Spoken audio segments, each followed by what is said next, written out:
What's up, everybody? This is Michael Powers of Indianadesolate coming to you live. It is a early Sunday morning. It is about 2:42 a.m. Hopefully, everybody is okay. Hopefully, everybody is trying to recuperate from probably a crazy weekend. I know there are a lot of heavy metal and rock festivals going on, probably still going on. I hope you guys are being safe and taking care of yourselves and each other, because you guys are worth it, believe it or not. And I hope you guys do the right thing when the time comes and you make the right choices. With that being said, just wanted to come to you guys and share with you guys some thoughts. I've been talking about, I've been, as you may or may not know, my last video I posted, I've been working on the album, the third album, but things are coming up to where it's like I'm at like a sort of crossroads, if you will, in my life. It's like, because this month, the 20th, matter of fact, happy early birthday to me, I turned 45. Now, I'm at the, basically, if I live to be 100, almost the midway point of my life, and I'm not sure if you would call this my midlife crisis or what you would call it, but Indiana Desolate is kind of like my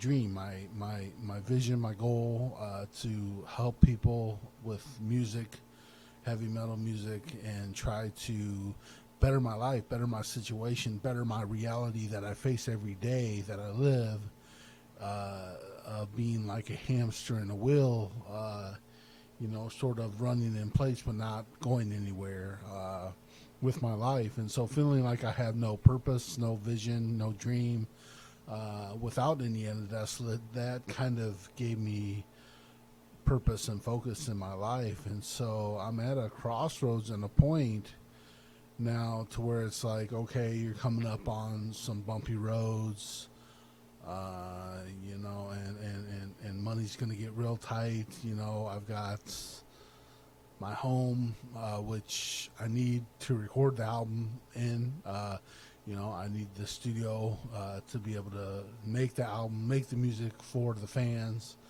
And so I'm coming up at a crossroads where it's like either I get a part-time job, postpone the album, postpone my dream, postpone my vision, and then I basically never ever get to it because I've always got to work. Because I don't know if you guys are like me, because I grew up, I had to focus on one thing.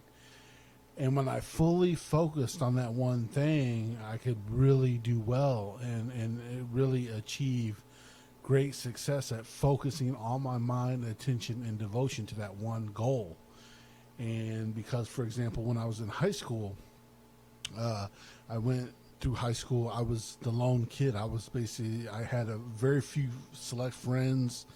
We had a kind of a clique we hung around with, and in my small town, and I hated the preps. We like hated the preppies. It was kind of like the movie Outsiders. If you ever seen the movie Outsiders, it's kind of like the preps versus the street guys. And so it was like we were the kind of like street guys. Even though I didn't do any drugs and I didn't really drink, it was like I didn't fit in with the ritzy kids and the rich kids, the kids with money. I didn't fit in with them. I kind of fit in more towards the greasers, but I had a little more intellect, so it was like I was kind of like the kid in the Outsiders that had the future, that had the chance to get out of the town. And so it was like, but I didn't like the fights. I didn't like the chasing girls and the doing the drugs and the party scene. Believe it or not, I was kind of like the more into the intelligent heavy metal, like Megadeth, Countdown to Extinction, Euthanasia.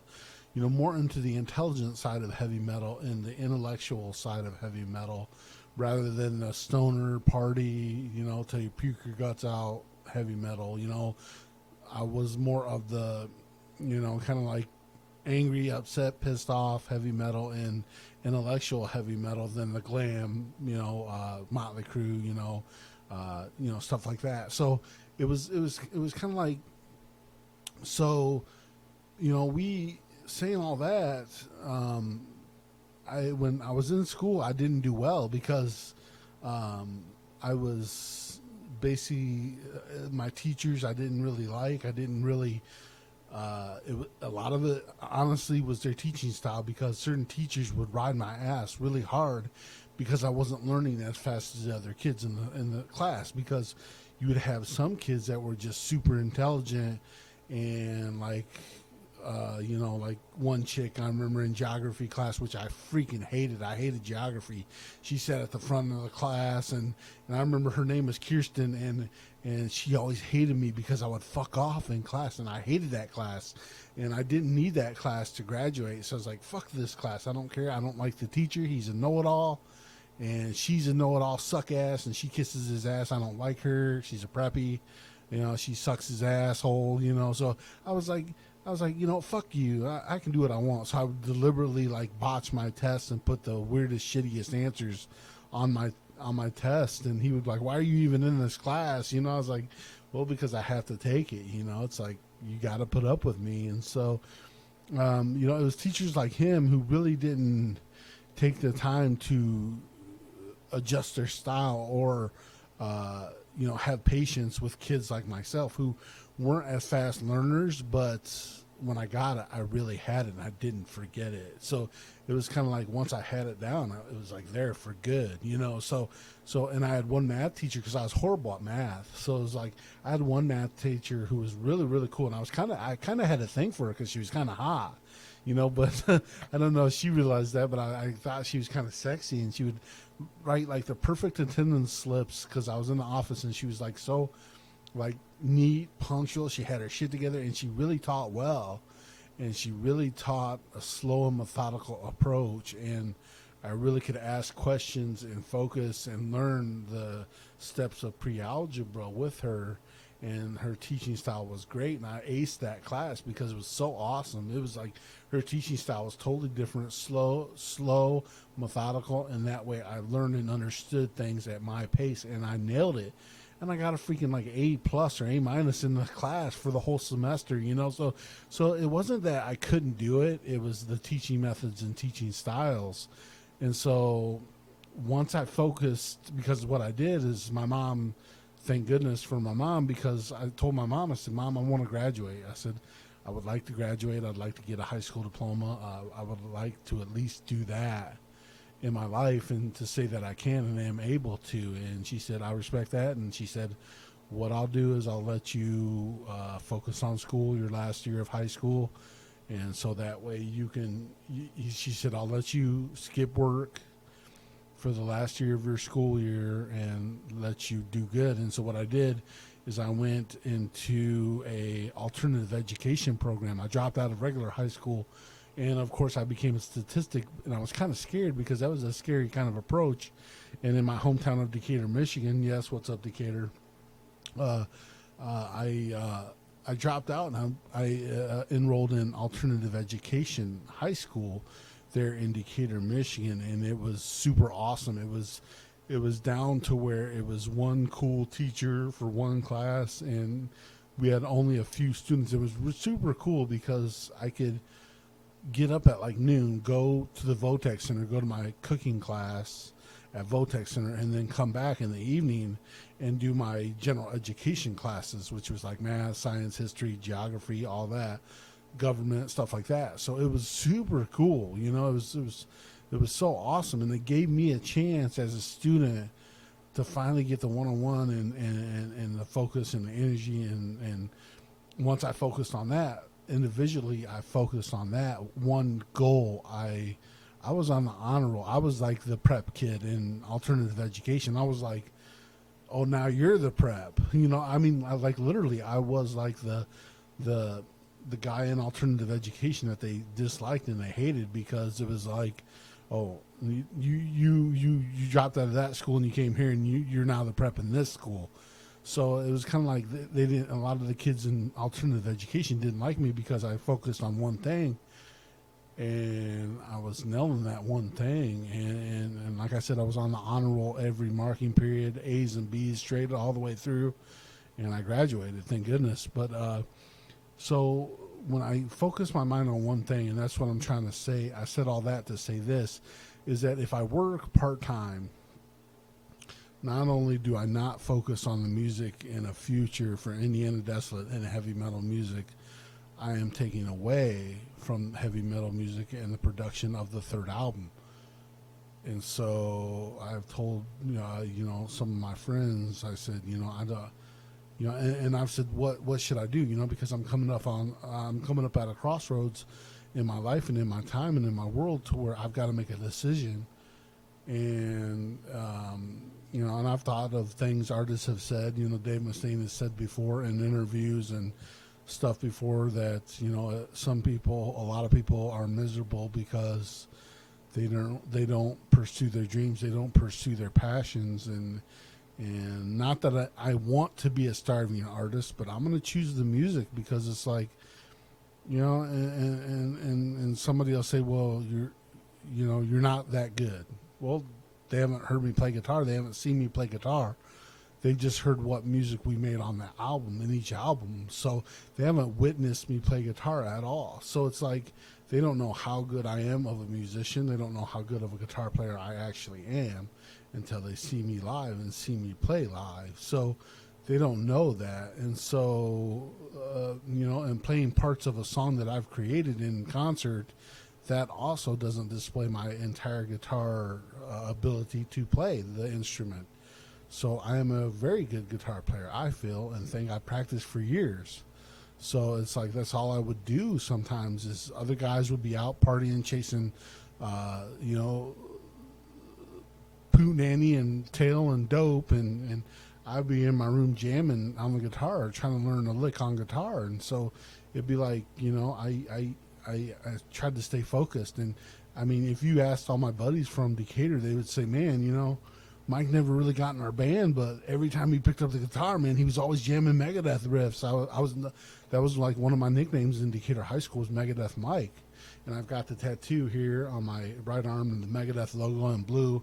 And I've got the Vic Rattlehead logo on my left arm, my shoulder, the Vic Rattlehead emblem, just his head of hear no evil, see no evil, and speak no evil.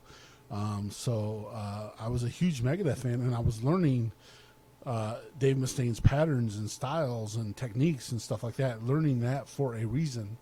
And I often gathered in one of his songs that he wrote and penned, and I'm having a brain fart right now. You have to excuse me, but that sometimes I remember and sometimes I don't.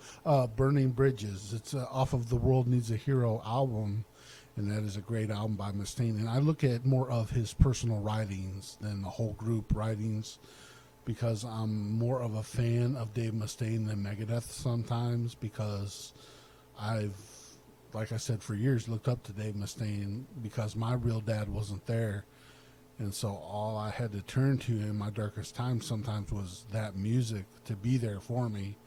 And in that song, Burning Bridges, he says, if you took your own direction, in other words, like, and because even in high school, I would go out to, like, we had this, like it was a heavy metal bar, and it was here in Kalamazoo in the city I live in. And I wish they'd make it again because that was so cool. I mean, every weekend it was so cool because live bands would play, and it was so kick-ass, and so I remember one dude in there, I was sporting my tattoos, and he was such a dick, but he kind of hit me hard with some truth. He said, look at this guy, he fucking thinks he's Dave Mustaine, so I was like, I was kind of blown back by that, and I was like, man, that's kind of rough.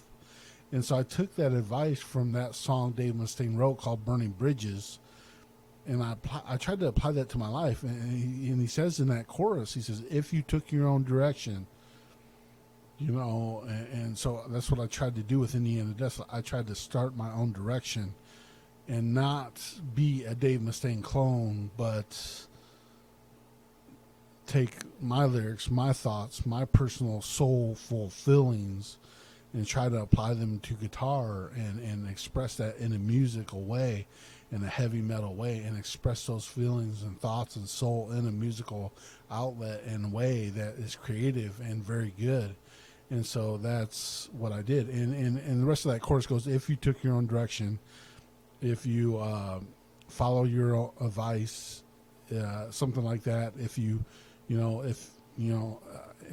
basically, if you practice what you preach, you wouldn't be burning bridges all the time. And I'm not quoting it word for word correctly because I've got to sing the song to quote it correctly. But it's, to me, it's kind of a good song, and it's kind of a lesson I've always tried to take Dave Mustaine's lessons and apply them somewhat to my life, the ones that I found worthy to apply. I use my own judgment, my own discernment as a grown man, because like I said, I'm going to be 45. So I use that wisdom I've learned through my teachers in my life, and I apply it. If it doesn't apply to me, then overlook it, discard it. But if it does apply to you, apply that. Try to be the best you can be at what you do, and try to be successful. So that's what I'm going to try to do. I hope it's the right decision. I've had some scary dreams in my life in the past where I was kind of a homeless older guy, and I was basically looking for a way to end my life because I was dirt poor, and I basically got under a jacked up car and lowered the jack on myself and killed myself. So it was kind of like, and I had that dream when I was younger, and so being broken, being kind of poor, kind of scares me. So it's like, I have to think, if there is a God, if God Almighty gave me that dream, is that my future? Is that something that awaits me? So I don't know, but I've got to give it my all, and do the best I can at it and with it, and try to, do as the song says, follow my own direction, kind of, take my own direction. And even though my style is similar to Dave Mustaine's, I still like to think that it's still my feelings in there. It's still my experiences in there. It's still my kind of soul felt lyrics and thoughts in there, not his. So I think in that way I did take my own direction. I think that's pretty cool about us, so I just want to share those thoughts with you guys. I love you guys. Like I said, I'm kind of different than a lot of heavy metal guys. I'm kind of like macho, but I'm kind of sensitive as well, so it's kind of like balanced, a little bit. So I know some guys are just ripped, to the core and rip your freaking head off, so I know some dudes out there are ripped hardcore metal dudes that you don't even want to mess with, dude. So, I know there's some beasts out there that mop the floor with me because I'm so out of shape, but it's like, I try to be cool with everybody, and be friendly with everybody and try to understand everybody, and so try to get along with everybody because I can't whoop everybody, and everybody certainly can't whip me, but it's like like I said, I try to get along with everybody and be cool with everybody and be peaceful as much as possible with people. But I love you guys. I hope you guys are doing okay. Like I said, it's not that I want to be a starving musician or a starving artist. It's just I kind of don't know what stares at me in the face right now. Like I said, I'm going to keep trying to pursue this third album, keep doing what I can to make it happen, and try to produce the best album I can with the stress that I'm under. And like I said, and I was saying all that to say that if I work at the same time and try to make music at the same time, it probably won't work for me because if I need to focus my gears and my mind on one thing and fully achieve that one goal. So it's like if I work, then I'm taken away from the music, and if I work on music, I suffer, in the long run because my bills and stuff fall behind and I go in debt and I'm starving. I just hope I'm not homeless and starving. So, but I love you guys. I can't help but think of who was it? Kurt Cobain, who they said when Smells Like Teen Spirit or something hit the radio, he was living on the street or some rumor like that or some story like that or something like that. So I certainly don't want to have the ending he had, but it's like, I think about these things like that, and it's just like, it's kind of scary, to think about. So it's like, I hope you guys say a prayer for me if you can. I love you guys. I hope you guys have a good work week. This is Michael Powers of Indianadesolate. I've kept you guys almost 20 minutes. But I hope you guys are doing well. I hope you guys had a safe and okay weekend. And let me get my shout outs in real quick. I love all my bandmates. Thank you guys for all your hard work and dedication and devotion. Thank you so much for all your effort and labor. It does not go unnoticed. Trust me, it does not at all. And to all the artists, friends, family, and fans of Indianadesolate, I love you guys. You guys are number one. Don't you forget it. And if I don't see you guys again, please try to take care of yourselves and each other at all times, guys, because you guys are worth it. Don't let anybody tell you otherwise. And if they do, they're full of shit. Love you guys. You guys take care. This is Mike Powers of Indianadesolate. Enjoy that outro, guys. See ya.